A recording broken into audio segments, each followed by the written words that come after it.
than when an intimate friend comes and hugs and, greets us very intimately, very friendly way. So in the same way, the Lord is more pleased when we render intimate devotional service on the platform of spontaneous love than when we render a formal devotional service on the platform of scriptural rules and regulations, Vaidhi Bhakti. So our devotional service in the line of Lord Chaitanya is based on the principle of spontaneous love, whereas in most other sampradayas, most other lineages, it's based on rules and regulations only.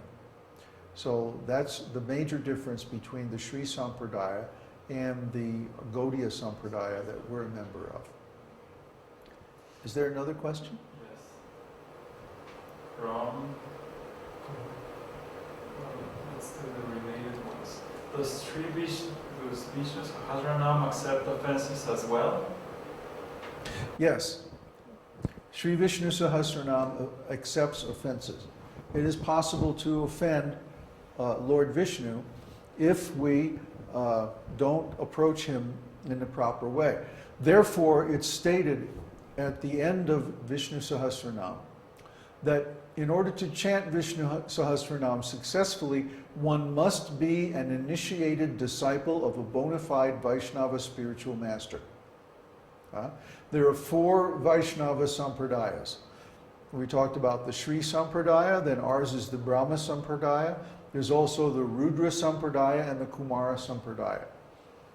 These are the 4 lineages descending from the 4 schools of the 4 Vedas. The Rik, Sama, Atharva, and Yajurveda. That's why the Vedas were divided into 4.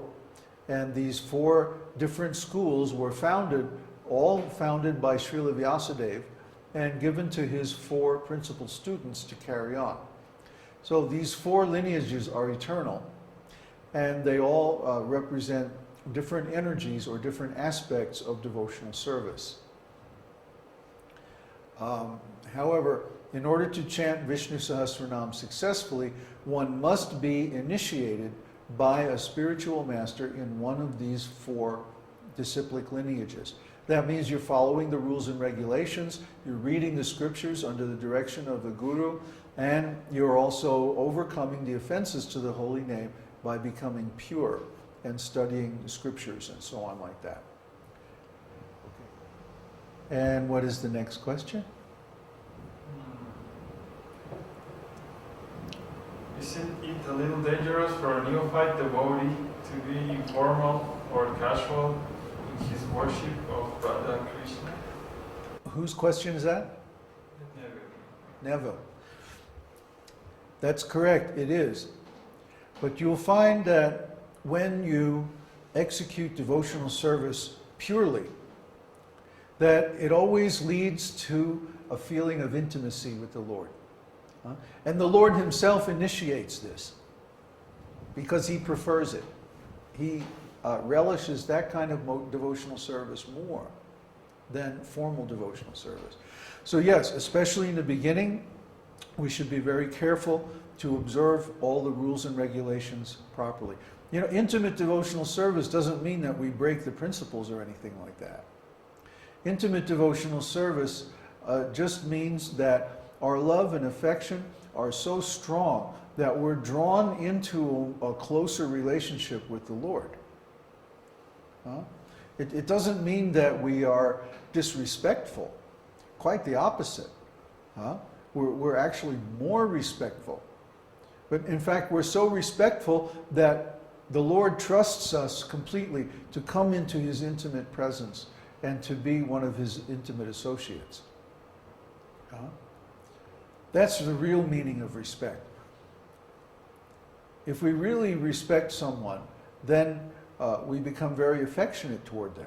Our affection actually overcomes our fear. Fear means separation. The ordinary meaning of respect is based on fear. Oh, I respect you, so I stay a little bit apart from you. I don't come close to you. I don't try to have an intimate relationship. It's a more formal relationship. And that's good in the beginning. But when we really know someone, when we really understand someone very, very well, then they want us to come closer. Why? Because we can help them achieve their purposes.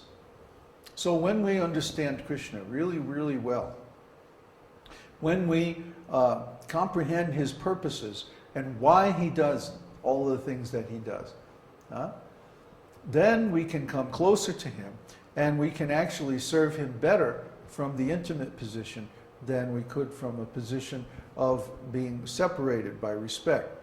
The real respect is that we adopt his purposes as our own. See, why do we have to worship Krishna from afar in the beginning? It's because we have differences with him. We don't exactly have the same purposes. We still have some selfish desires. We still have some separate needs from Krishna. But in the higher stages of devotional service, our needs and Krishna's needs are exactly the same. We come to understand that when Krishna enjoys, we enjoy. When Krishna benefits, we benefit. Our highest benefit is to surrender everything to Krishna and simply dedicate all of our energy to his service. And when we do that, we find that we get tremendous benefits. Because Krishna is everything. And when we enter into a very dedicated service relationship with Krishna, then we get everything. We get everything. Everything desirable, everything enjoyable. Krishna means the reservoir of pleasure. So when we get Krishna, we get it all. This is very hard to understand in the beginning. In the beginning, we're thinking, we're selfishly motivated. We're thinking, well, what can I get by worshiping Krishna? Yeah, then it's very good to be a little respectful, a little apart, because we have some differences with Krishna. But in the higher stages of devotional service, once we understand actually what Krishna wants, then our purposes and Krishna's purposes become one. There's no difference between what Krishna wants and what we want. This is the quality of an advanced devotee, and especially the gopis. The gopis' aims and desires are for Krishna's pleasure. They want Krishna to enjoy. That's all they want. Because they know from experience that when Krishna enjoys, they enjoy. When Krishna is happy, they're happy. We are all leaves of the tree of Krishna. So when we arrange for Krishna's pleasure, then we automatically experience pleasure. Just like you'll find if you preach Krishna's message to people, you automatically enjoy. And there's no reason for it. Like, why is it so satisfying for us to present this knowledge? I mean, I'm sitting here in the living room with a TV camera and talking to, 2 people, but there's actually more people out there listening, and it's just inexplicably pleasurable. I can't describe it. It's not only because I'm fulfilling my life's dream by being a teacher of Krishna consciousness. There's more to it than that. Krishna is pleased when we serve his purposes. And when Krishna is pleased, we are pleased. Automatically. Because he is the root of all existence. Try to understand. When we water the root of the tree, automatically all the leaves and branches are satisfied. So, when we serve Krishna, automatically not only we are satisfied, but everyone is satisfied. Just like the Buddhists, they chant this prayer that means, let me send good wishes to everybody in the universe, all the living entities.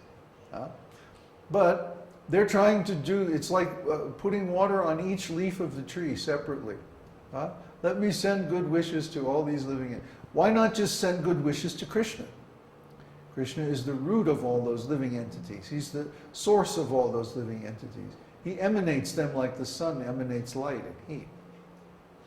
So we can very easily become happy, we can very easily become satisfied simply by satisfying Krishna. There's no chance of committing offenses if our purposes and Krishna's purposes are identical. Another question? Is it acceptable for a neophyte devotee to sing powerful songs of intimacy like Radha Krishna Pranamora before actually realizing this intimacy? Or should we wait until we make advancement in Vaidhi Bhakti? Whose question is that? No. How else are we going to make advancement unless we sing those songs? Huh? In fact, we should sing these. I'm going to gradually start presenting all of these Vaishnava songs in these satsang programs. Once we come back after Christmas, every week we're going to sing a different song of the Vaishnava spiritual masters. And yes, we should sing all of those songs. When I learned that particular song, it was from Vishnu Jan Swami. And Vishnu Jan Swami, of course, has one